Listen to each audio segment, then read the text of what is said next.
shejtani është burim i sherrit, ndërsa njohja e sherrit është objektiv shëratike. Allahu xhallahu ala në Kur'an na udhëzon që ta njohim sherrin. Pse flet për shkak për të shihet e shumta në Kur'an? Që ta njohim prej ka vije, si ndodh pasojat.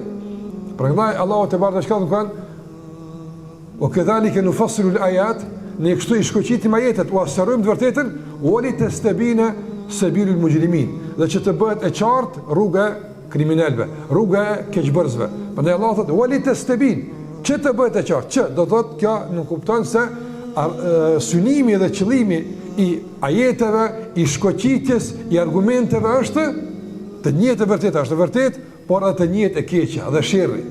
Sherri nuk duhet të jetë diçka periferike, por duhet ta njohim, që të ruhemi prej tij, të kuptojmë, mos jemi naiv, mos jemi ndelet, mos jemi të manipuluar për shkak se nuk e njohim se si luhet loja, si luhen domthon manipulimet e kështu me radhë. Prandaj njohja e sherrit është objektiv shëratike.